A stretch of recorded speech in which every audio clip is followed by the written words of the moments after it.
Hello दोस्तों, तो देखिए मैट्रिक 2025 के लिए महत्वपूर्ण बायोलॉजी का ऑब्जेक्टिव क्वेश्चन है। पहला नंबर क्वेश्चन से स्टार्ट कीजिए, जिससे मतलब कि इसका पहला पार्ट हम स्टार्ट कर चुके हैं। दूसरा पार्ट है, इसमें पहला क्वेश्चन से स्टार्ट करते हैं। 27 नंबर क्वेश्चन, अमीबा अपना भोजन किसके द्वारा पकड़ता है। जो अमीबा होता है अपना भोजन कैसे पकड़ता है, किसके द्वारा? एक कुटपाद के द्वारा पकड़ता है। ऑप्शन मेरा स्पर्श, कुटपाद, जीव या इनमें से कोई नहीं। तो अमीबा अपना भोजन कुटपाद द्वारा पकड़ता है। 28 नंबर क्वेश्चन है, निम्नलिखित में से कौन मलेरिया परजीवी है? ऑप्शन है प्लाज्मोडियम, लिस्मेनियम, प्रोटोजोआ या इनमें से कोई नहीं। तो अब मलेरिया परजीवी पूछ रहा है, तो इसमें से कौन है? जो प्लाज्मोडियम होता है, इसलिए सुनिएगा मादा प्लाज्मोडियम मलेरिया का जब परजीवी होता है जो प्लाज्मोडियम है। तो मलेरिया परजीवी कौन है? प्लाज्मोडियम है। 29 नंबर क्वेश्चन देखिए, कार्बोहाइड्रेट, प्रोटीन तथा वसा के पूर्ण चूर्ण के साथ पूर्ण चूर्ण का स्थल निम्नलिखित में से कौन सा है? अमाशय का है या यकृत का या छोटी आंत्र का या बड़ी आंत्र का? तो जब अमाशय में प्रोटीन, कार्बोहाइड्रेट एवं वसा का पूर्ण पाचन कहाँ पर ही होता है? तो जो हम लोग को जो पूर्ण पाचन होता है वो छोटी आंत्र में हो जाता है। इसीलिए कार्बोहाइड्रेट, प्रोटीन, वसा का हमारे पेट में अमाशय में ही होता है। अमाशय में पेट में कौन सी आंत्र में होता है? तो छोटी आंत्र में। इसका सही आंसर हो गया छोटी आंत्र, क्योंकि हम लोग का खाना पूर्ण रूप से छोटी आंत्र में पचता है, तो उसमें कार्बोहाइड्रेट, प्रोटीन और वसा का पाचन पूर्ण रूप से हो जाता है। खुला परिसंचरण तंत्र पाया जाता है, यानी किस जीव में खुला परिसंचरण तंत्र पाया जाता है? मनुष्यों में यानी पुरुषों में, घोड़े में या कॉकरोच में या स्त्री में? किस जीव में खुला परिसंचरण तंत्र पाया जाता है? तो कॉकरोच में खुला परिसंचरण तंत्र होता है। तो ऑप्शन नंबर सी एकदम सही हो गया। अब अगला देखिए 31 नंबर क्वेश्चन, हमारे शरीर में कौन सा हार्मोन कार्बोहाइड्रेट, प्रोटीन तथा वसा के उपचाय का नियंत्रण करता है? तो ऑप्शन है इंसुलिन, थायरोक्सिन, टेस्टोस्टेरोन, एस्ट्रोजन। तब जब हमारे शरीर में कार्बोहाइड्रेट, प्रोटीन और वसा का कौन है जो उपचयन का नियंत्रण करता है? तो ये थायरोक्सिन हार्मोन जो होता है हमारे शरीर में कार्बोहाइड्रेट, प्रोटीन तथा वसा का उपचयन को नियंत्रित करता है। 32 नंबर क्वेश्चन देखिए, श्वसन किस प्रकार की रासायनिक अभिक्रिया है? हम लोग जो सांस लेते हैं वो किस प्रकार की रासायनिक अभिक्रिया है? ऑप्शन है उपचयन, ऊष्माक्षेपी, संयोजन या उपचयन। तो ऊष्माक्षेपी अभिक्रिया कहा जाता है श्वसन क्रिया को। तो जो हम लोग श्वसन क्रिया करते हैं वो कौन सी रासायनिक अभिक्रिया है? तो ऊष्माक्षेपी, ऑप्शन बी हो गया। 33 नंबर क्वेश्चन देखिए, किस पौधे में रंध्र अनुपस्थित रहते हैं? ऑप्शन है आम में, हाइड्रिला में, नागफनी में या कनेर में। क्वेश्चन पूछने का मतलब कि पौधे के जो हम लोग के जो आसपास पौधा होता है उसमें जो पत्तियां होता है उसमें छिद्र उपस्थित होता है, लेकिन कौन ऐसा पौधा जिसमें अनुपस्थित होता है? तो ऑप्शन में आम दिया है, ऑप्शन में हाइड्रिला दिया है, नागफनी दिया है, कनेर दिया है। तो ना आम के पत्तियों में होता है, नागफनी में, कनेर में रहता है रंध्र, लेकिन हाइड्रिला में नहीं होता है। तो इसका सही आंसर है किस पौधे में रंध्र अनुपस्थित रहता है? तो हाइड्रिला में। अगला 34 नंबर क्वेश्चन देखिए, रक्त में ऑक्सीजन का वाहक है, यानी हम लोग के शरीर में जो खून है उसको में जो ऑक्सीजन बहता है उसको कौन बहा के ले जाता है? वसा, हार्मोन, हीमोग्लोबिन या कार्बोहाइड्रेट? तो हम लोग के शरीर में खून के साथ जो ऑक्सीजन का वाहक करता है कौन करता है? तो हीमोग्लोबिन, ऑप्शन नंबर सी एकदम सही हो गया। तो रक्त में ऑक्सीजन का वाहक है हीमोग्लोबिन। 35 नंबर क्वेश्चन देखिए, जीवन की एक महत्वपूर्ण विशेषता है, जीवन की एक महत्वपूर्ण विशेषता है। ऑप्शन है अणु की गति, वृद्धि या संघ या संवयन। तो हमारे जीवन में एक महत्वपूर्ण विशेषता है वृद्धि होना, यानी छोटे से बड़े बूढ़े होते चले जाना है, यही विशेषता है। 36 नंबर क्वेश्चन देखिए, मानव गुर्दे का आकार है, मानव गुर्दे का मतलब होता है किडनी। तो आप लोग किडनी का चित्र देखे होंगे, किडनी जिसको वृक्क बोला जाता है, तो कैसा होता है? तो एक बीज की तरह होता है। तो आज देखिए गोलाकार है, आयताकार है, सेम के बीच का आकार है या इनमें से कोई नहीं? तो गोलाकार नहीं है, आयताकार नहीं है, सेम के बीच का आकार है। तो ऑप्शन नंबर सी एकदम सही हो गया। सेम का बीज लिख दिया है, और राजमा का जो बीज होता है तो उसको जो कुछ ऐसे आकार का बना होता है और ऐसे इस तरह का होता है। अच्छा से नहीं बना मुझे समझ जाइएगा। अगला देखिए 37 नंबर क्वेश्चन, ग्लाइसोलिस होता है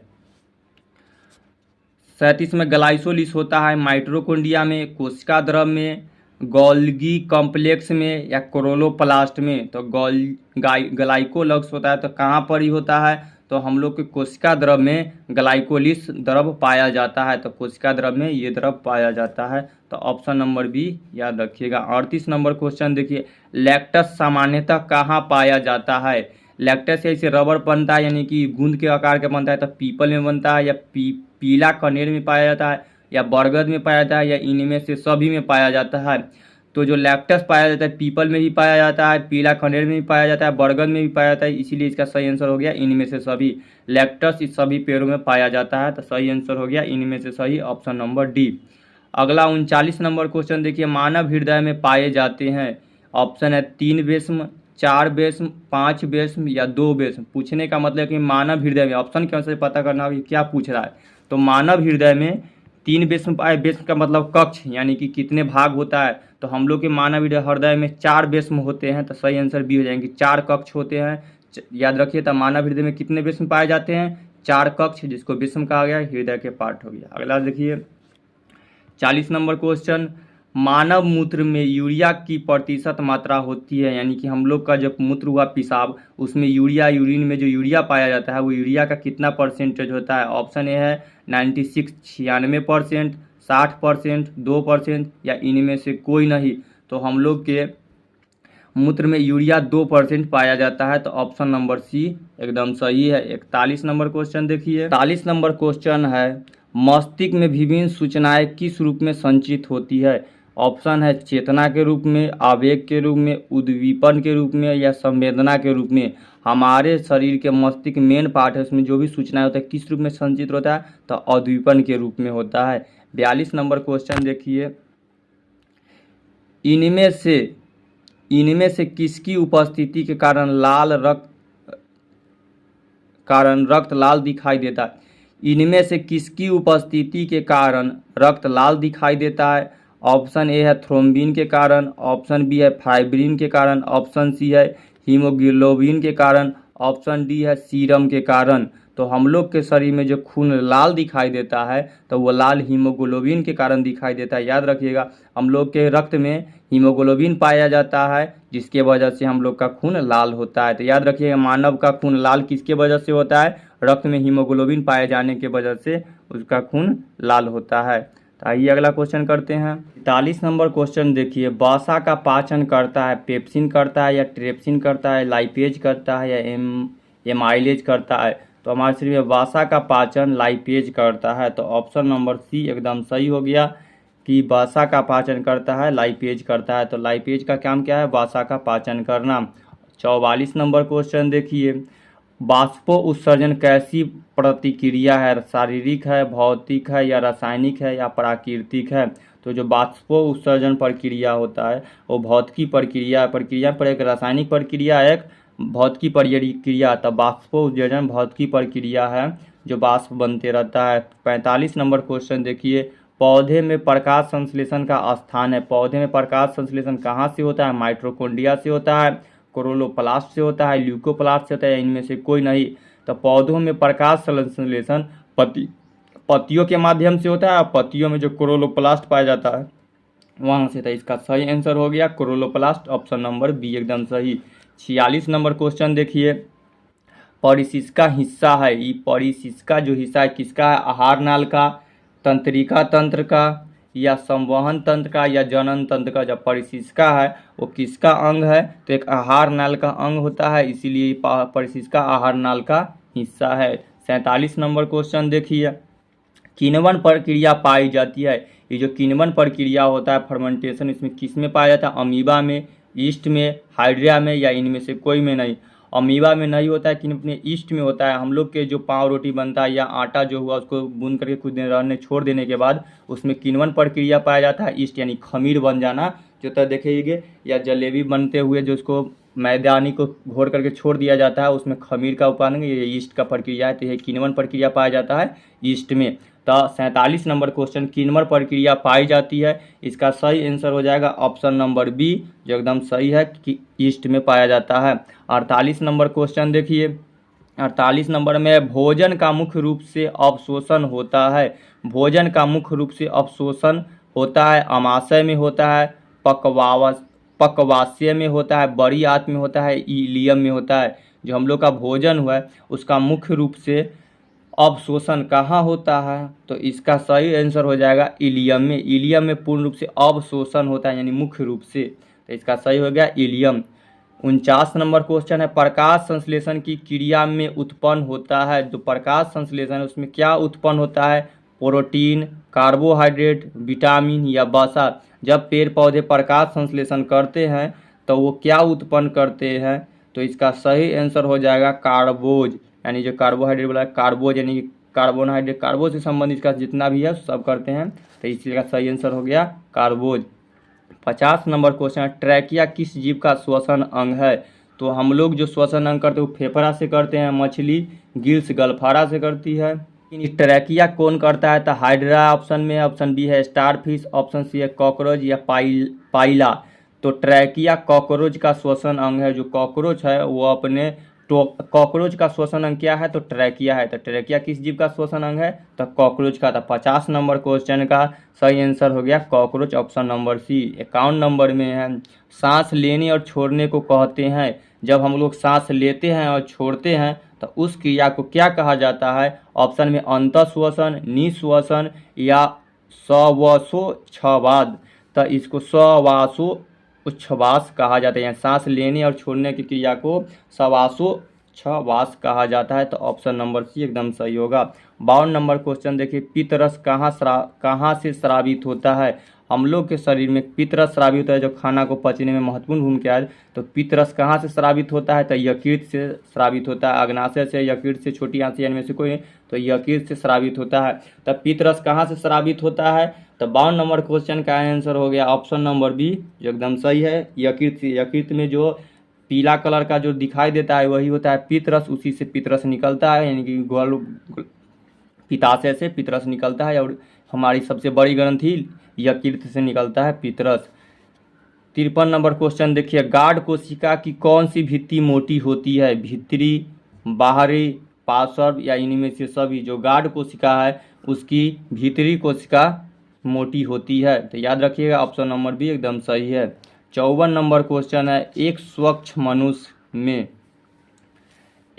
स्वच्छ मनुष्य में प्रकुचन तथा अनुशीलन दाब होता है, यानी कि पूछ रहा है कि रक्तचाप कितना होता है, कितना ऊपर और कितना नीचा होना चाहिए। तो ऐसे नॉर्मल रक्तचाप होता है 120/80, ऑप्शन बी है 80/120, ऑप्शन सी है 80/100, ऑप्शन डी है 72/80। तो इसका 54 नंबर क्वेश्चन का सही आंसर हो जाएगा ऑप्शन नंबर ए 120/80। तो जो हम लोग का रक्तचाप होता है 120/80 होता है, जब भी ब्लड प्रेशर चेक किया जाता है तो उसका प्रकुचन 120 रहना चाहिए और अनुशीलन 80 रहना चाहिए, इसी रक्तदाब कितना होना चाहिए 120/80। अगला नंबर देखिए, 55 नंबर क्वेश्चन है, तंत्रिका तंतु की उत्पत्ति किस प्राथमिक ऊतक द्वारा होता है, ऑप्शन है एक्टोडर्म के द्वारा, एक्टोडर्म के द्वारा, मीसोडर्म के द्वारा, इंडोडर्म के द्वारा, इनमें से कोई नहीं। तो इसका सही आंसर हो जाएगा इंडोडर्म के द्वारा। तंत्रिका तंतु की उत्पत्ति प्राथमिक ऊतक द्वारा होता है, इंडोडर्म के द्वारा। 56 नंबर क्वेश्चन देखिए, मनुष्य में वृक्क एक तंत्र का भाग है जो संबंधित है। तो जो वृक्क है पिछले वाले पार्ट में, यानी कि वृक्क क्या है, श्वसन तंत्र है या पोषण तंत्र है या उत्सर्जन तंत्र है या परिवहन तंत्र है। तो वृक्क एक उत्सर्जन तंत्र है, यानी एक उत्सर्जी अंग है। तो 56 का सही आंसर हो गया ऑप्शन नंबर सी, उत्सर्जन तंत्र है। तो याद रखिएगा, वृक्क, मनुष्य में वृक्क एक तंत्र का भाग है, तो उत्सर्जन तंत्र का। अगला नंबर क्वेश्चन देखिए, 57 नंबर, पादप में जाइलम उत्तरदायी है जल का वाहन, भोजन का वाहन करने के लिए, अमीनो अम्ल का वाहन करने के लिए या ऑक्सीजन का वाहन करने के लिए। जो पादप हुआ उसमें जो जाइलम उत्तरदायी है वो जल का वाहन करता है, यानी कि जाइलम का काम ही है जड़ से लेकर सभी ऊपर में सभी भागों तक के जल को पहुंचाना, तो ये जल का वाहन करता है। तो पादप में जाइलम उत्तक का क्या काम है, जल का वाहन करना था। 57 नंबर क्वेश्चन का ऑप्शन नंबर ए जल का वाहन एकदम सही हो गया। इसका क्वेश्चन इस तरह रहता है कि पौधों में जाइलम उत्तक का काम क्या है, तो जल का वाहन करना। पौधों में जल को वाहन कौन करता है, यानी जल को जड़ से ऊपर तक कौन पहुंचाता है, तो जाइलम उत्तक। और फ्लोएम उत्तक का काम होता है खाद्य पदार्थ को पहुंचाना सभी भाग में। 58 नंबर क्वेश्चन देखिए, स्वपोषी पोषण के लिए आवश्यक है? स्वपोषी पोषण के लिए आवश्यक है। ऑप्शन ए है कार्बन डाइऑक्साइड तथा जल, क्लोरोफिल, सूर्य का प्रकाश, उपयुक्त सभी। स्वपोषी पेड़ पौधा स्वपोषी होते हैं। पिछले पार्ट में उन सभी पौधों के यानी कि जो भी स्वपोषी जीव जंतु है, तो इसी से सबसे ज़्यादा पेड़ पौधा ही है, के लिए क्या आवश्यक है? तो उसके लिए कार्बन डाइऑक्साइड तथा जल जरूरी है, यानी पानी जरूरी है, कार्बन डाइऑक्साइड जरूरी है, क्लोरोफिल जरूरी है, तभी तो प्रकाश संश्लेषण करेगा, सूर्य के प्रकाश जरूरी है। तो इस सभी चीज़ का जरूरी है, तो इसीलिए इसका ऑप्शन नंबर डी हो जाएगा, उपयुक्त सभी।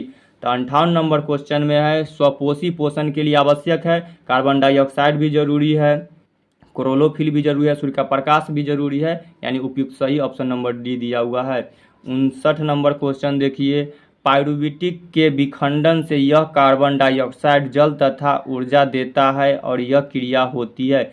पाइरुविट के विखंडन से यह कार्बन डाइऑक्साइड तथा जल ऊर्जा देता है और यह क्रिया होती है। तो इस क्रिया को क्या कहा जाता है? कोशिका द्रव में, माइटोकॉन्ड्रिया में होता है, या हरित लवक में होता है, या केंद्रक में होता है। तो पाइरुविट का विखंडन होकर जब कार्बोहाइड्रेट जल तथा ऊर्जा देता है, तो जब पाइरुविट का विखंडन कहाँ होता है? तो ये कोशिका के माइटोकॉन्ड्रिया में होता है पाइरुविक विखंडन। तो पाइरुविक विखंडन कहाँ होता है? तो माइटोकॉन्ड्रिया में। तो 59 नंबर क्वेश्चन का आंसर ऑप्शन बी माइटोकॉन्ड्रिया सही हो गया।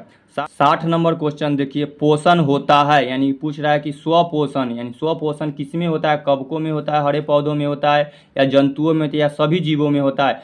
स्वपोषण कवक नहीं करते तो दूसरे पर निर्भर, जंतु दूसरे पर निर्भर, लेकिन हरे पौधे होते हैं वो खुद से प्रकाश संश्लेषण की प्रक्रिया करके खुद से स्वपोषण करते हैं, इसीलिए इसका ऑप्शन नंबर बी सही हो जाएगा। स्वपोषण होता है केवल हरे पौधों में, यानी हरे पौधों में, सभी जीवों में नहीं होता है, कवकों में नहीं। तो इसका आंसर सही होगा, स्वपोषण होता है हरे पौधों में।